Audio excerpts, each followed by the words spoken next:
It's time once again for another episode of the Apple Circle podcast. And this one is special because the time has come. The MacBook Air has been released.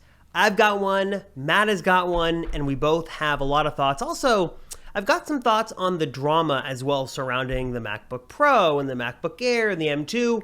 We'll get into all that and also catch up on some news we missed last week. First, though, if you guys have a question, a comment, you've got a question about what you should buy, what you should skip, anything in the world of Apple or relating to the world of Apple, let us know by checking out the Apple Circle podcast hotline. And the number is 949-354-3508. Drop a call there, a text, a voicemail, and we can answer your question on the show and sort of do our best to give you some advice and help out the best we can. We are back. Matt, you were on a little vacation last week. Yep. Tell me about that. How'd it go? Do you feel it's good. more rested and relaxed? And how'd that go? Yeah, it was good. I was supposed to have like full Wi-Fi and full signal and everything, but the particular spot that we were at just had no signal and the Wi-Fi barely worked. So I was pretty off grid for the week. So I don't really know what's going on. So that's going to be your job this week, is to fill me in.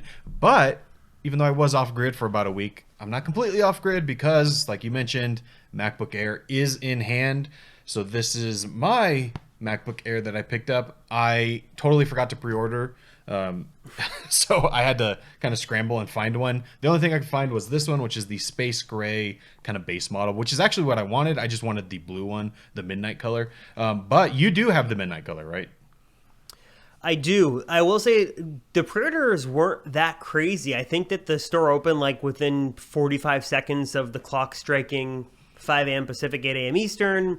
It seemed like things were pretty decent. What I did notice, though, this time in particular, and it was sort of a little weird, was that usually on the day you pre-order an Apple device, you've got the option to either get it shipped or pick it up in store. And for the iPhone, it was always just really nice to pick it up in store because there can always be shipping delays, and I've heard horror stories of people who, you get that sweet pre-order right in the morning, and you get in there in the right zone, you're getting a launch day delivery, and then UPS has some colossal weather event, and you miss your phone. So if you go pick it up in store, you just walk right in, you don't have to worry about anything. They're going to have, a unit reserved for you. What was interesting this time was that there was no in-store pickup option. I think that the day that the MacBook Air launched, which was July 15th, stores did have configurations you could walk in and buy, but I didn't think it was weird that there was no option to pick up a computer in store on launch day. So you had to do it shipped, at least as far as I know, at least in Southern California, there was no option. So I got it shipped. Same for me. And I got it, and I do have I'll show it here on camera here if you're watching the video version on the Apple Circle Podcast YouTube channel. It's a nice color, but it is as fingerprint-y as you would expect. It is a fingerprint magnet. It reminds me of the black MacBook, the plastic one from the mid-2000s. Love that machine, but you can have the most oil-free hands ever and still find a way to leave smudges and fingerprints and stuff all over this. So I like the color, but I'll just say everything you read and see online is true. It's just an absolute fingerprint magnet. Yeah, so maybe that's kind of it's the wrong way to go. I don't know. Yeah, that's kind of what I was wondering. Like, after I saw everyone complaining about the fingerprints, which I guess in the hands-on, people were complaining about that too. But who knows what the real life is? But it seems like that really is an issue. That, and what does it actually look like in person? I haven't been able to see one yet. Is it very blue, or is it kind of like you have to get in the right light to see the blue? It's like a darkish gray blue. Like if I'm looking at it off of the light, it looks sort of like that. I'll bring it on camera for those to see. And like in the light, like I got a big light right here, you can see like it definitely looks blue. It's like more of a darker navy blue, but it definitely looks more bluish gray than it does dark gray or space gray or black. But it looks nice. It's a nice color, but man, it is just covered with fingerprints.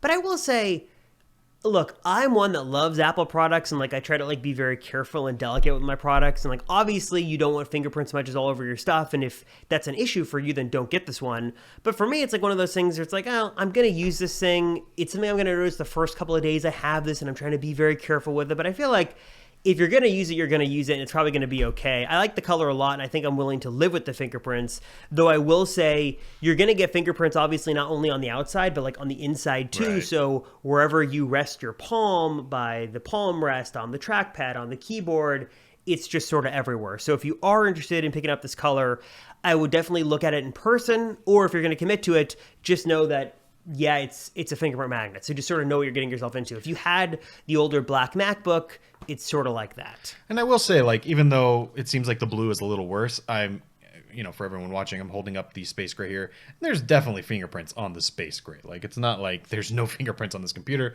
I think they're just a little harder to see in certain light. So just get the color you want, I think, is kind of the way to go. I'm not mad about the Space Gray. If I was buying it, well, actually, when I do eventually buy this computer, which I think I've decided at some point I'm going to buy this for my wife as her computer, I think, well, she's going to choose the color, but I think there's a good case to be made that the blue is probably a good option just because it's a little different and it's a little more unique. And yeah, you're going to get fingerprints, but who really cares?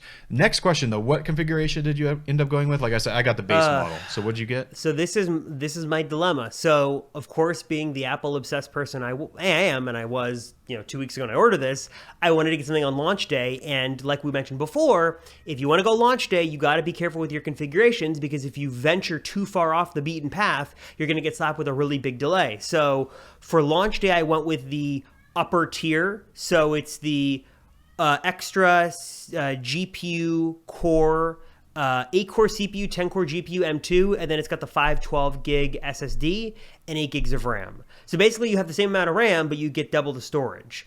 I did put an order in, and we can talk about this in a moment, for the configuration I really wanted, which was just the base processor, but 16 gigs of RAM and 512 gigs of storage, but that's not going to arrive till August 2nd or like August 5th, so it was like a couple of weeks away. So to get something early, I got this one, and we'll talk about it in a minute. I'm not entirely convinced I want to get rid of it, because 8 gigs of RAM might be fine, but that's the one I went with just because I needed more storage, I know, right off the bat. Yeah, that's interesting.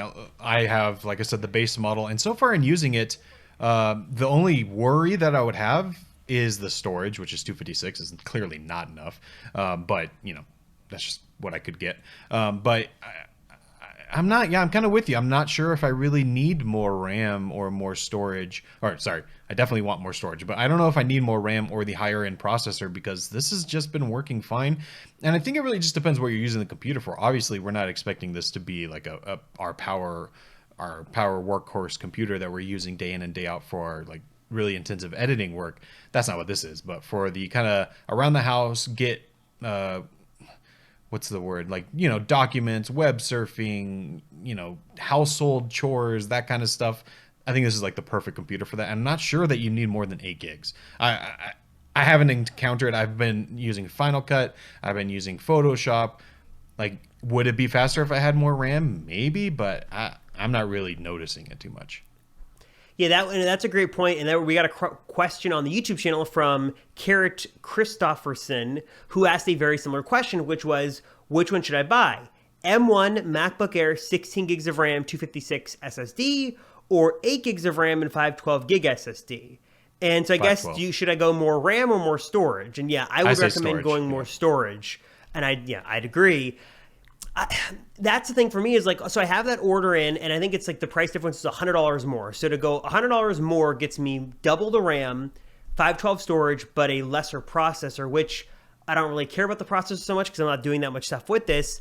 But a part of me is like, well, I could save the $100 and have the upper processor, whatever it is, and have 8 gigs of RAM. And I just I'm struggling with, do I really need 16?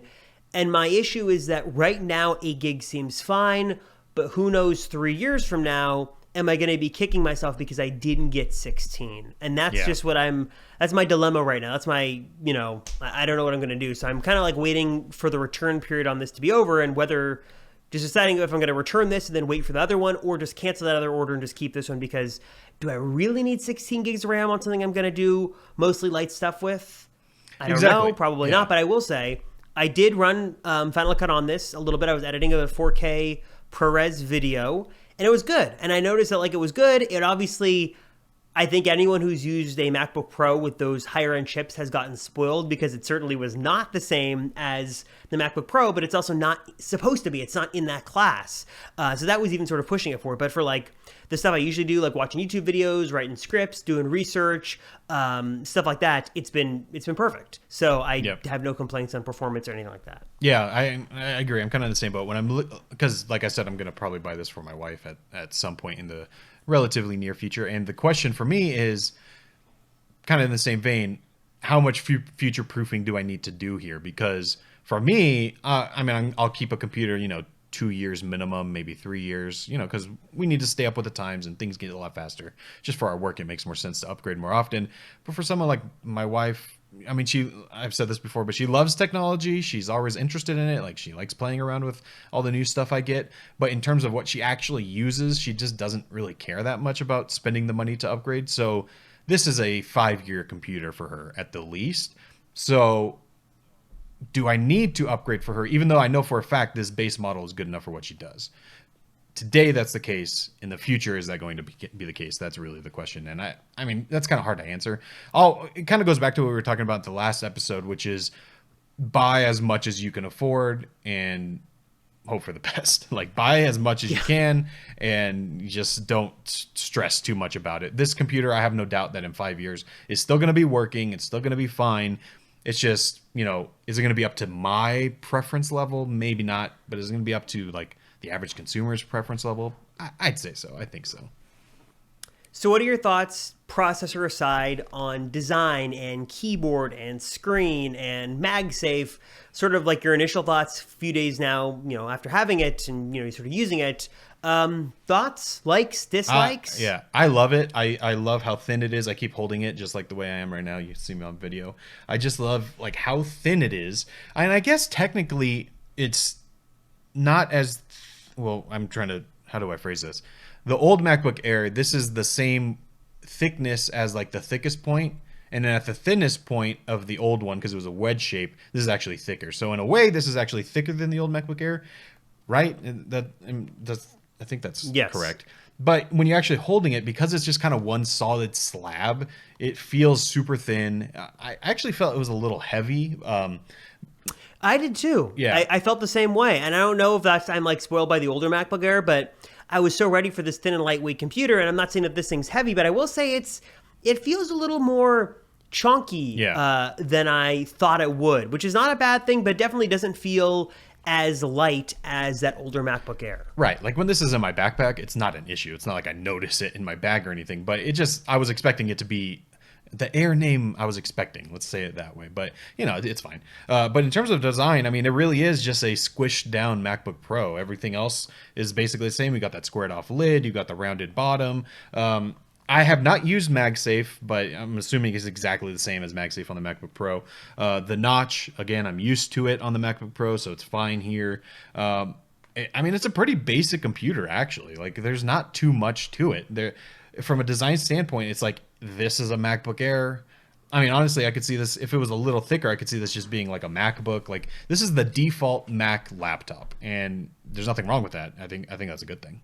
What's funny, too, as well, is that I didn't think I'd care about no mini LED in ProMotion on this, and I was right. The screen looks great. It's plenty bright, plenty vibrant. I was just moving the cursor around. I don't notice a lack of ProMotion at all. Yeah, same. I feel like no one's really complaining about it, but just if you were concerned, I think it's a non-issue. I think that obviously you're going to get that better display on the MacBook Pro, and maybe if I was using the MacBook Pro as a laptop all the time, I'd notice it more. I always have it in clamshell mode. But even like a side-by-side comparison, this is still really good. It's a really good screen. It gets, like I said, plenty bright, brighter than the previous version. The speakers sound good. Keyboard, trackpad, very comfortable. For me, one of the big things I like is, the keyboard on Apple products in general are very, very good. But the laptops particularly have a really good keyboard. And I love my iPad. I love my iPad Pro. I've got the Magic Keyboard. But typing on that is just not the same as a real deal laptop. And so far I've done like a bunch of emails and like writing scripts on this, and that's just been like, oh, this is perfect. It's exactly what I wanted. Just a Mac I could take around with me. The full, Mac OS tools at my disposal. It's been great. So I, think that Apple, they knocked it out of the park with this one. It's a really great sort of default Mac. Yeah, no, I completely agree. This is the default computer. If you want someone to get, or you want to recommend someone get like the latest computer but don't want to spend a ton of money, this is the one to get, and it's not even something to think about. Just get whatever you can afford in this range. If you can only afford the base model, great, get the base model. If you can afford more, great, go get that. But here's a question. Do you think, because they still sell the old MacBook Air with the M1 chip, do you think it is worth saving some money and getting that? In a lot of ways, I think so. I think that obviously looking at the spec sheets, you've got the M1 versus the M2. You've got a slightly larger display, slightly brighter display. You've got that new design. I think that if you don't care about that stuff, you just want a really good computer, you cannot go wrong with the M1 MacBook Air. It's going to be great. If you can save a little bit more money, obviously, like we mentioned before, the inherent advantage here isn't so much the design or any of the new stuff. It's that M2 just because it's going to be supported for a longer period of time.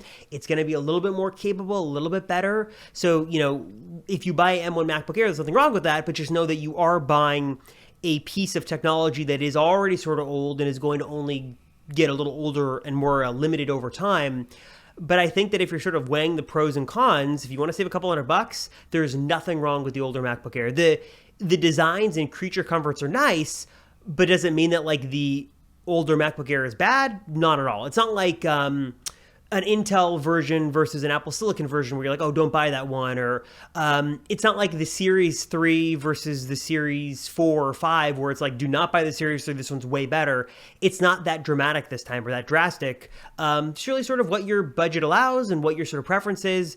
But if you're looking at the base one, you want to save some money, and there's some really good deals on them too. I think I saw it dropped to $800-ish bucks. Yeah, you can get some deals. So check out the deals, and you get a in my opinion, one, not at all. Yeah, no, I totally agree. go for it. And then I guess on the other end of that, do you think we were right in that? Well, we were right, but if you were considering the MacBook Pro with the M2, now does it make? Do you see any reason now that we have the MacBook Air? Do you see any reason why you need the MacBook Pro? I still don't. The only thing I saw was people were like, it's slightly better battery life, Yeah, but but I come still see no reason to buy. And I saw there's been a lot of controversy about, the thermals and the benchmarks. And I don't know if you saw all that stuff. And I saw people getting outraged, and I don't exactly know why. I think that my opinion is, I think that it's great that we have the channels that are putting it through its paces and giving us this information. I think they're very valid criticisms, and I see both sides. And I don't think that, how do I put this?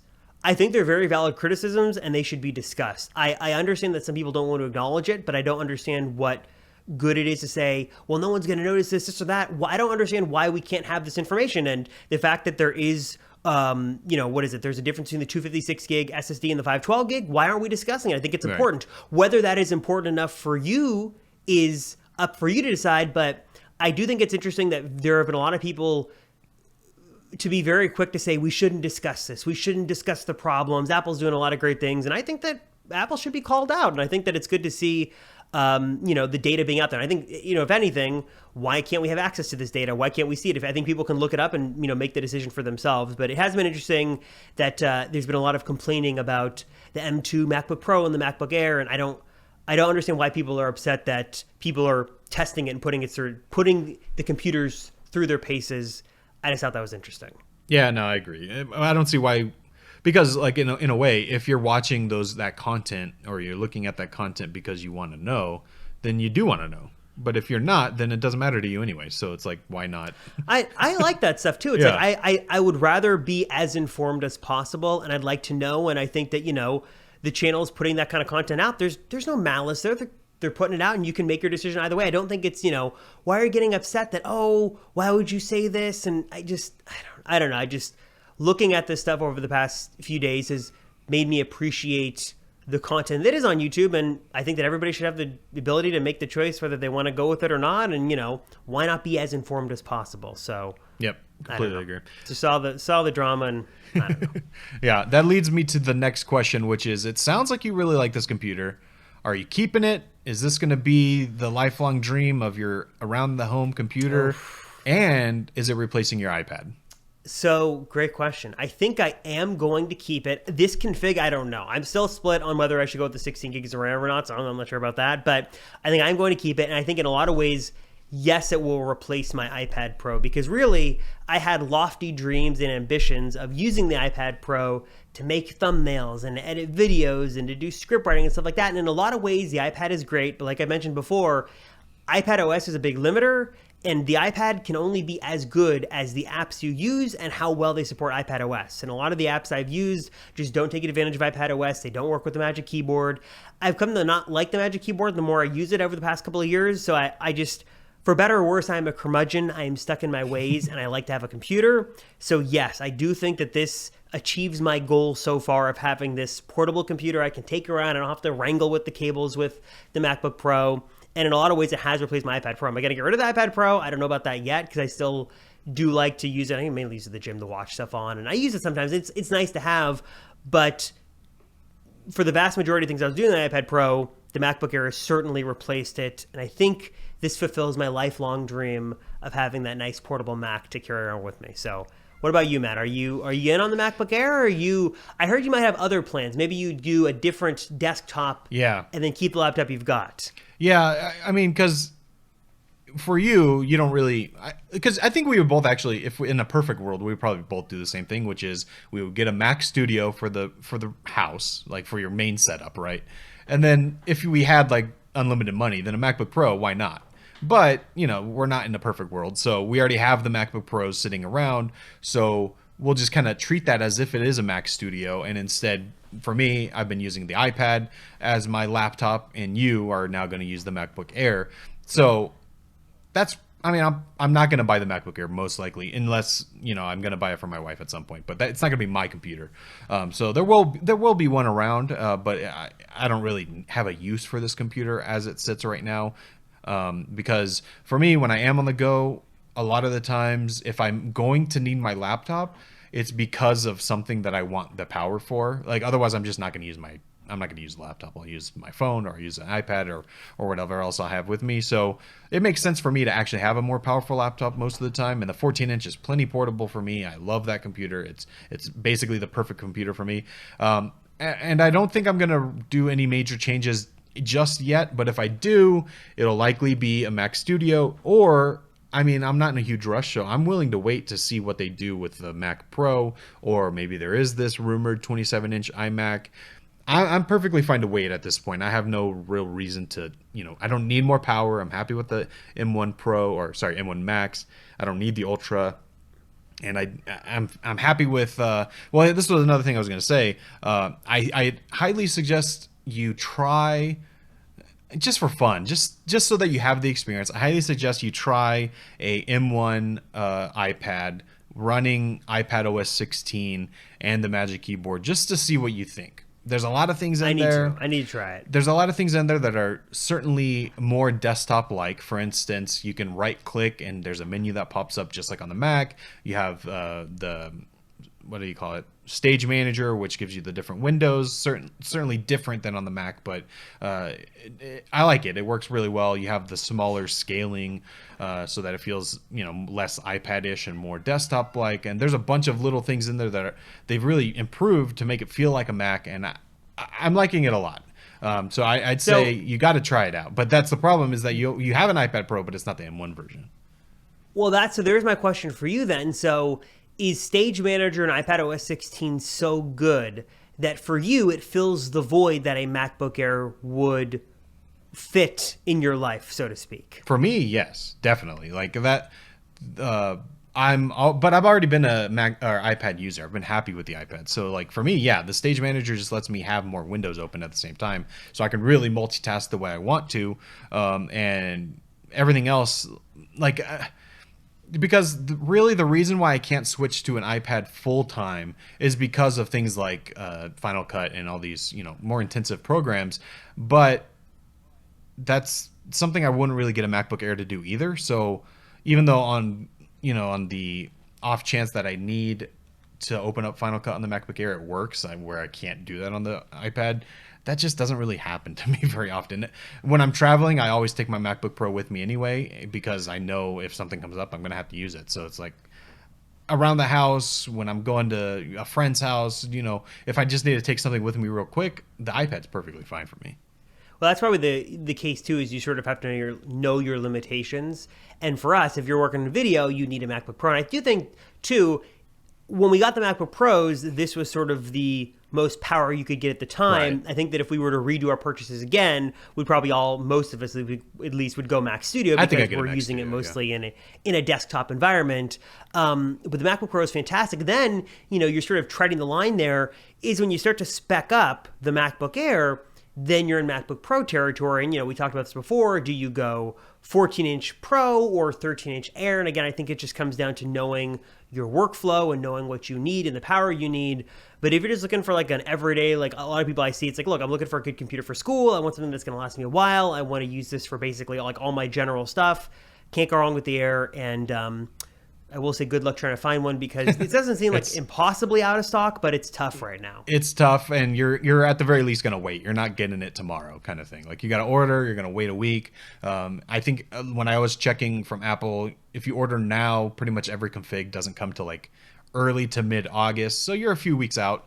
Not horrible though. I mean, it could definitely be worse. It could be like the MacBook Pros where that was horrible. Yeah, that and the Studio display I think are like 5, 6, 7 weeks. I mean, there's some big backlogs, even like Mac Studio too. Yeah. So not a great time to order a new Mac. So definitely, if that's a good tip. Like if you're looking to get one for back to school, go into the store, see what they have. Your best shot is going in and seeing what stock what they actually have, configs your store has, or Best Buy or third party stuff like that. So MacBook Air is good. Another piece of news that we missed last week, Matt, when you were out, was there's now a shifting narrative with the Apple Watch. Because we heard that Apple was going to do the Series 7 that was going to be basically the same as the Series 6. No, Series 8, sorry. We have the Series 7. Series 8 was going to be about the same as the Series 7.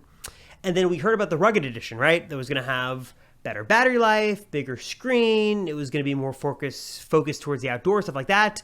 Now, according to Mark Gurman, Apple might keep that, that story, that narrative, and call the Apple Watch Pro. That they would position this as the hierarchy, the top tier, sort of replacing the Edition in the Apple Watch lineup. And you would get bigger screen, you'd get better battery life, maybe a new design, you get all that stuff with a Pro name and Pro price tag, which, maybe an Apple Watch Pro is more like, $8, $9, $1,000. Initial thoughts on Apple Watch Pro? I mean, this just sounds like a naming thing, right? Like, I guess the difference is that before, or currently, I guess, the only difference between, so we have the Series 7, right? The only difference between, I guess they don't call it the Sport model anymore, but like the Sport, the stainless steel model, and then the Edition is just the materials it's made of. The watch itself is the same. You just have a sapphire screen, you have aluminum or stainless steel or ceramic or titanium, but everything else is the same. So this would be an actual different watch at a top tier level. And I guess one of the other things that is interesting, I saw here, tell me if I'm wrong on this, but it might even have a ProMotion display.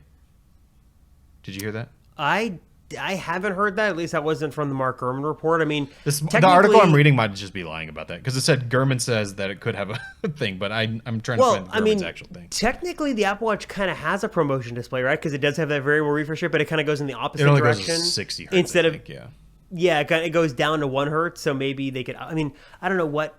I guess 120 hertz on a watch. Would you even notice that? But I know that's why I read that. And I was like, that's kind of dumb. So that could just be fake news that I read from this. I'm trying to find his actual report here. But I mean, it just seems like a naming scheme, and I guess in a way, it makes more sense to me that they would call it Pro rather than like Rugged Edition or something. Like the Pro name makes more sense. Yeah. Well, I guess my question, and sort of thing about this, because we don't have a lot of info, is if this was the Apple Watch Pro, what would this have to make it Pro and be worthy of $1,000? And for me, I'm thinking my wish list, it'd be a bigger screen, slightly. It'd be better battery life. It would be some sort of change in design and materials, whether it's just like a stainless steel, like it's a higher end material. I think we had heard titanium maybe. Whether it is like that big redesign, like the one that John Prosser shared about a year ago, whether it's like the flat edge thing, I don't know. I'd like it to be, but I don't know if it's going to be the case. Extra sensors, like I'm looking for what the value proposition would be. And we've seen Apple make the case for just materials that, hey, we're going to give you the exact same watch with the exact same features and all this stuff, but we're going to give you better material. To me, that doesn't scream Pro, but it does. If it does have rather all that stuff, it has the better battery life, it has the bigger screen, all that stuff, that might be worth it. And that might be sort of worthy of that Pro name. Is there anything for you that would be important for an Apple Watch Pro to have. Yeah, I mean, for me, it's really about that material. I don't really care about it being pro necessarily, but I'm willing to spend more money because of the material. That's why I got the stainless steel over the aluminum. And if it did come in ceramic again, or if it, I don't know, the titanium doesn't speak to me. They sell titanium now as the edition, quote unquote. And it actually looks cheaper to me than the stainless steel model. So if it looks like the same as the titanium we have now, like that personally is not a reason. I like the stainless steel because how it looks. It like looks more premium. I don't really care about it actually being more premium, if that makes sense. So if it's titanium, I don't really care. If they bring back something like ceramic, I'm all in. But I'm trying to think. Yeah, if there's extra sensors in there, but the sensors that are rumored don't really matter to me all that much. I guess the temperature sensor is nice. I will be happy to have that, but that's not worth pro. And I wouldn't be surprised if we see that in all the Series 8. I think the current rumor too is that all of them will get the body temperature sensor. So basically, if your body starts to sort of heat up, maybe you're getting sick, you should be able to know about that a little bit more in advance. But that's really the only health feature we've heard of for the entire Series 8, and it doesn't sound like the Pro is going to have anything exclusive in that area either. Yeah, so I'm looking here. So like you said, the shatter resistant display, I don't really care about that. I have the ceramic right now, and it's not scratched, which is nice, but it's also not shattered. I've never shattered. I know people do shatter them, but I've never had that issue, so I don't really care. The enhanced hiking and swim tracking. I mean, I do go on a lot of hikes. That's what we do on the weekends and stuff, but do I really need like enhanced tracking for that? No, I'm not. Yeah, whatever that means. Like I do a lot of the times. Half the time I don't track it because I just forget. But a lot of times I do turn on the watch just for the exercise rings completion and everything. But do I care that it's like super accurate? Not really. It gives me my elevation game and my steps, and that's all I really care about. So that's I know people will care about that, but I personally don't. And then the longer battery life. Now that is one that I could be intrigued by because, for instance, this last week I would only be able to charge my watch every other day, and it was dead every single time I had to go recharge it. So if in a situation like that, it would be nice to not have to worry about it quite as much. I'm not expecting anything revolutionary. If there is a bigger battery, I'm still probably going to say a day and a half is probably what it's going to be. But if I could go 2 days, if I stretch it, that'd be nice. Again, is that a reason to buy it? Maybe for you. You're one of those ones that wants that, right? For me, the Apple Watch has been so crucial in my life that I love it so much that if there was a case to be made, I would do it. I would love to have better battery life if I could use it for sleep tracking because, like you said, for me, on the days that I do any kind of physical activity or I do a workout and I'm tracking that, the battery is just dead by the end of the day. It's not like dead, but it's not enough to get me through the night. It's like 15%, so not enough to do the sleep tracking, or at least not enough to do it, then wake up and have any juice left because it's going to be dead. But if I could have, 2-day battery life, and I'd have some flexibility there and fast charging, then I could, wear it at night. I could wear it, to get that sleep data, then wake up and then, charge it while I'm getting ready or taking a shower, whatever the case may be. That would be nice. But at this point right now with the Series 7, even, a brand new watch, battery life just isn't, it's not bad, but it's not great if you do a lot of that physical activity. So that would make sense, sort of for the better battery life and, for that audience. But I don't know. I'm trying to think what else Apple could do to make this Pro, because we have heard that, I guess another thing that came out last week was that Apple's going to continue to do more to differentiate their Pro devices from their non-Pro devices. And one of the other rumors we heard, I think this is from Ming-Chi Kuo, was that the trend of the processor difference with the higher end and lower end iPhones is going to be the norm moving forward. So this year, the A16 is just in the 14 Pros and the regular 14 models of the A15. According to Ming-Chi Kuo, that's going to be an intentional move moving forward. So if you want the newer processor, you're going to have to go with the highest and most expensive phones.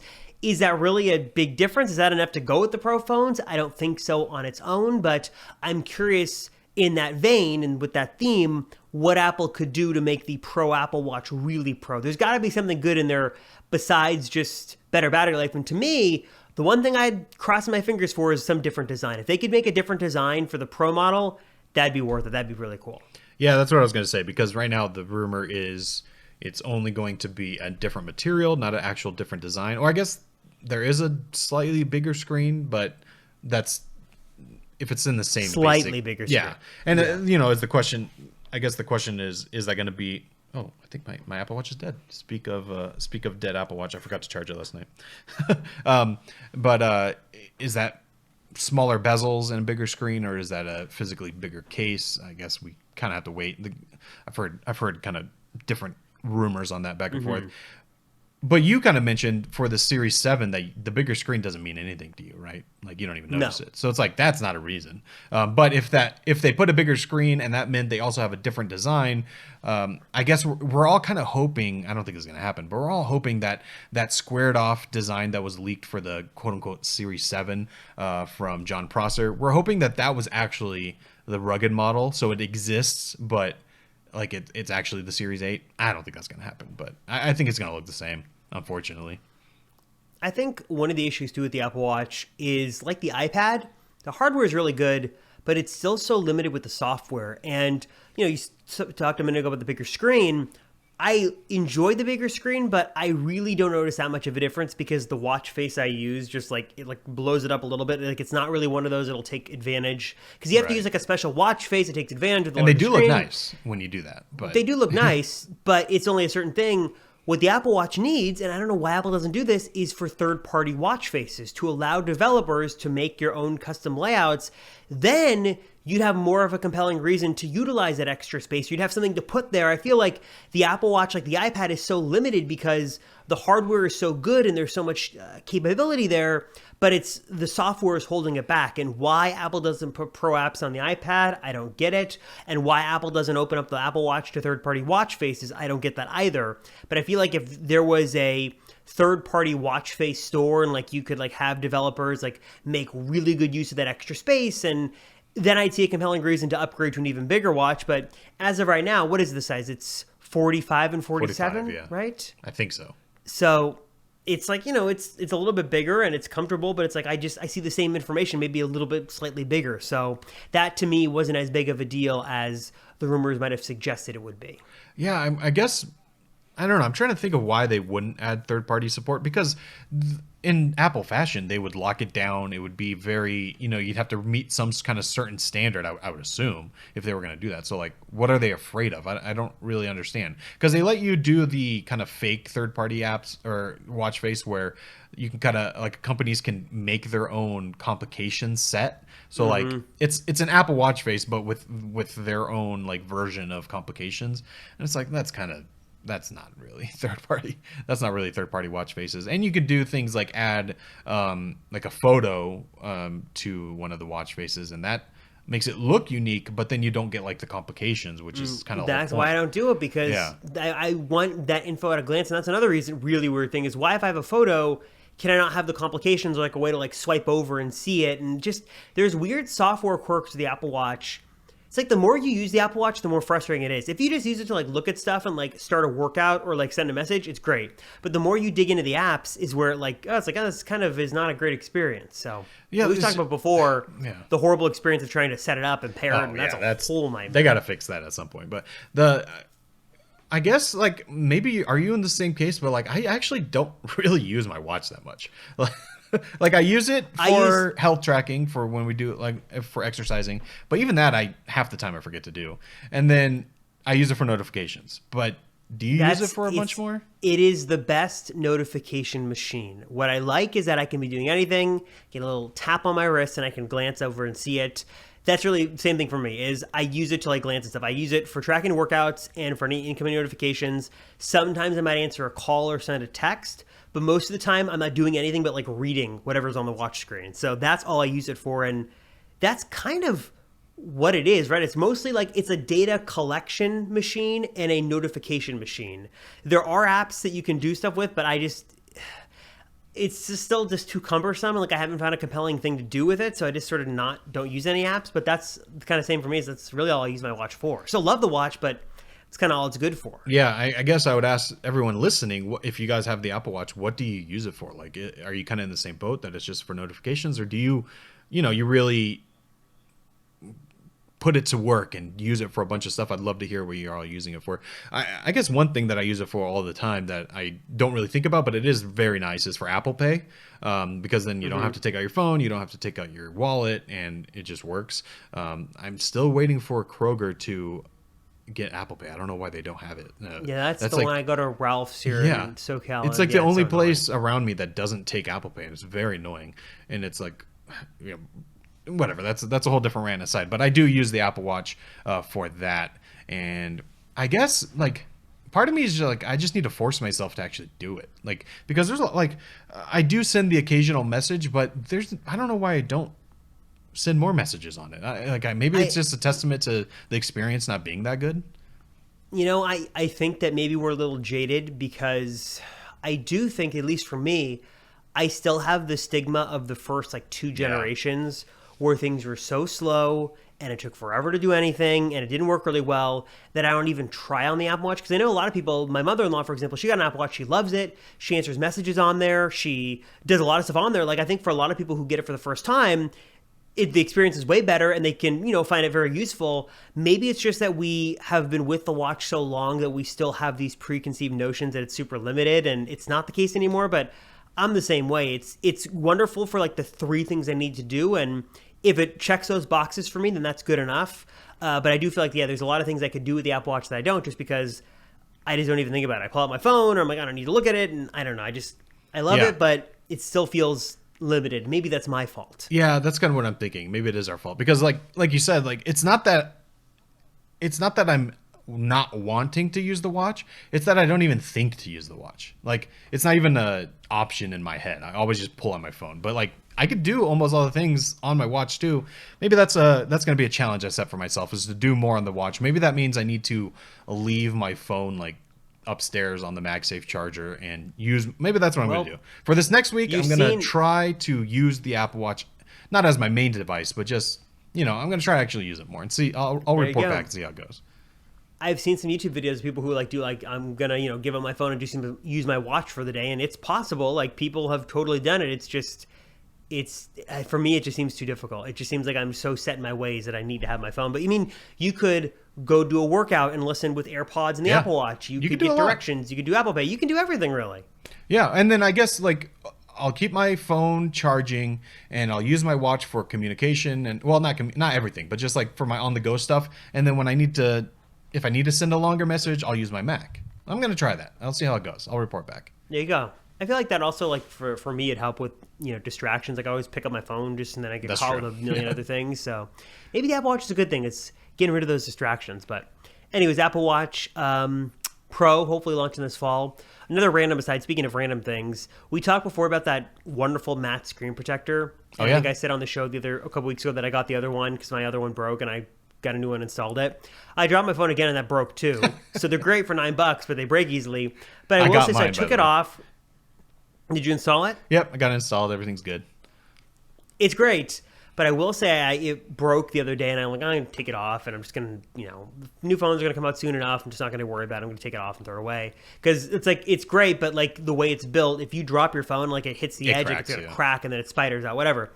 And I realized, I didn't realize how good the screen on this phone was. Yeah. Like, I don't know if it's the glossy, it's right now I'm looking at it, it's very reflective, and I hate the fingerprints. I love that protector, but man, I forgot how good the iPhone 13 Pro screen is. So that's my random thought for the week is when you take screen's really good. When you take a matte screen protector off of your device, you really notice like how clear and sharp, especially like you said on the iPhone 13 Pro, you get that ProMotion display, the crisp colors, the OLED blacks. It really does pop.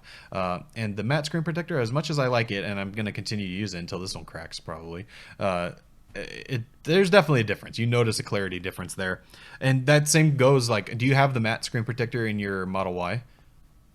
I do. Yeah, when you take that thing off, you're like, wow, it's so much nicer. But in the car especially, you don't want fingerprints, so it's worth every penny for that. That makes me nervous too, because I always thought I wanted like a nano texture display, but then No, yeah, maybe I you're agree. missing out if you don't have the glossy. So Well, I no, don't but know. I have heard that people complain that there is, well, maybe complain is a little too harsh, but people definitely notice that the clarity is not quite there. Even though the nano texture is slightly different than a matte screen protector, people do say that it's not quite as clear. So something to keep in mind. I think for me personally, I wouldn't get the nano texture on either a Pro display or the Studio display, or actually you can't buy them anymore. I was gonna say or an iMac, but you can't do that anymore. I wouldn't, just because I want the option of that clarity. Actually, you know what? I haven't looked. I haven't looked if they make. I'm sure they do. If matte screen protectors for the They must. Studio display For anything. They Studio must, display, yeah. probably MacBook Pro. Yeah. Yeah. Yeah, I gotta look into that because I'd rather be able to do that and then take it off if I want to. Take it off. Exactly. But yeah, I don't know. I'm a matte. When it comes to fingerprints, I enjoy having the matte, texture. When it comes to clarity, clearly not having it is better. And I think I have, while we wrap up, I got one more confession for the podcast I should make. I'm just going to lay this out there. I'm going to go against my own advice. We talked about before how this is the worst time to buy a new phone.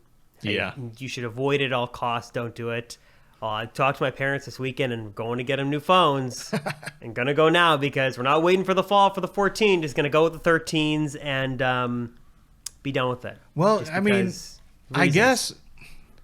Well, for your parents, I don't know.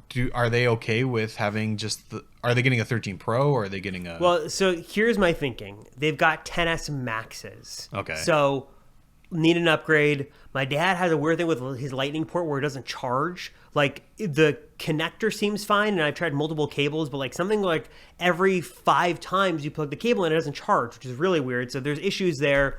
They've got old phones. They have the 10s Maxes they like, and we've been talking forever about getting them new phones. And it's like one of those things where it's like I know I could list off from memory 20 differences with the 14. Like, oh, there's this, and like giving advice all day. But it's like really when it comes down to it, is it really worth waiting for? Are you better off getting a phone right now when I can help and it's convenient? So I think for them, if the 14 Max was out, I would get them that because they like the nice big display, the biggest display possible. But obviously that's not out yet. So I think I'm going to go 13 Pro Max, not because they need the ProMotion or ProRes video, but I'd like them to have the bigger display because they value that, better battery life, and I do think they use the telephoto lens. There have been a number of occasions where I've gotten photos that are like super digitally zoomed in, where I'm like, oh, that's horrible. You have optical zoom. So I'm going to go 13 Pro Max. But I was thinking about that. I was talking to somebody the other day where it's like, I think I did that too with my wife last year in August. Oh, I yeah, know that in one was September the new almost phones are coming. unforgivable. That was bad. I don't know what you I did got that her the for. 12 right when the 13s came. It's just, I guess you have to know your audience. Like I love giving advice, but it's like I'm gonna go and I'm gonna get the thing. And the other thing I told him too is the one advantage to buying the phones right now is, well, one is when the new phones come out, they're going to be extremely hard to find. So you're going to be digging around for months trying to find inventory. And the carrier incentives are really good right now. Like they're on Verizon. Like Verizon's got a lot of promos. Like trade in your phone. Verizon's trying to get rid of this 13 stock now so they can get the new 14 stuff in.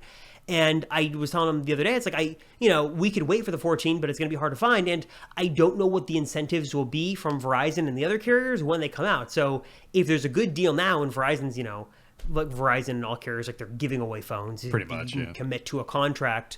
And like just get something now and just, enjoy it and be good and, get a new phone. So I'm going to report back next week, but I think I'll go to Verizon or Apple and get them 13 Pro Maxes. And it pains me because I know the new ones are coming, but it's like one of those things, like, it's fun to give the advice and, if you can wait and be objective about it. But I think there's a case to be made that sometimes people just need a new phone. You just got to get a new phone. You got to get a new phone. So yeah, I'm being a bad Apple fan and Apple advisor, but yeah, but right? That's how it is. Like, yeah, I guess it's more like it's a testament to how good these phones are anyway, because it's not going to matter.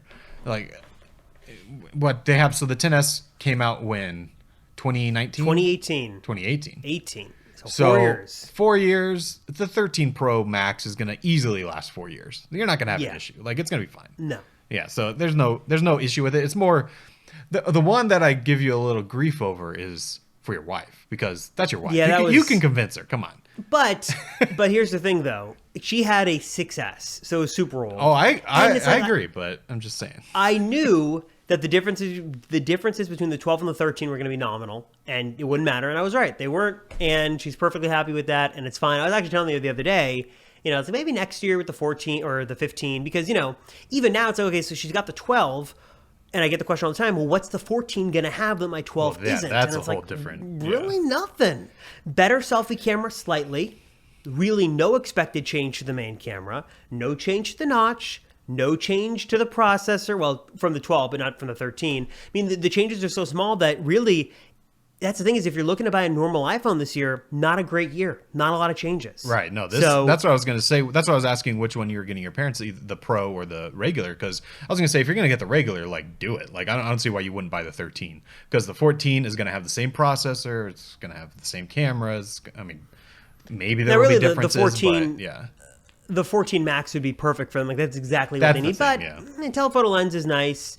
And I do think that telephoto is for at least people. for me, the ProMotion is nice, and you get that nice bright display. So I don't know. So that was my. They're gonna love it. It's gonna be way better than their 10s. Earlier. So exactly, it's gonna be fun. So, anyways, we've covered unfortunately all the Apple news of the week. There wasn't a whole lot. It's like we get a bunch of stuff and then it's just quiet. But we are ramping up to a busy fall. Exactly, new products, busy fall. Lot to get into later. Matt, anything before we wrap this up? Are we ready to send this one home? Nah, I think we're ready to go. Lots of I'm enjoying that we have new products, but yeah, I'm ready for some new stuff already, even though this thing just came out. So I'm curious if any of you guys listening or watching got a new MacBook Air. What are your thoughts? Do you like it? Do you not like it? What color did you get? Is it meeting your expectations? Are you going to keep it, return it? Let us know. Number is 949-354-3508. You can give us feedback if you got some buying advice. I know I saw someone commented, I think it was on YouTube, that's like, oh, I love this podcast because you guys give me all my buying advice. And maybe we're just the guidance gurus for what to buy. And Matt and I are happy to do that. We love the questions. With a lot of ways, and we love to give some guidance and help people spend their money just because it's easy, it's fun. So let us know. And spend also, your money. Yeah, exactly. You can check out the Apple Circle Podcast video form. We have a YouTube channel called the Apple Circle Podcast. Search it up. We've got full-length videos on there of the episodes. We've got clips. We do some experimental stuff, a lot of fun stuff on there. Join the 600 or so on that channel. Subscribed, and also leave a rating wherever you listen to podcasts, because it definitely help others discover it. As always, we appreciate you guys watching and listening. Thanks so much. We'll see you right back here, same time, same place, next week for another episode of the Apple Circle Podcast.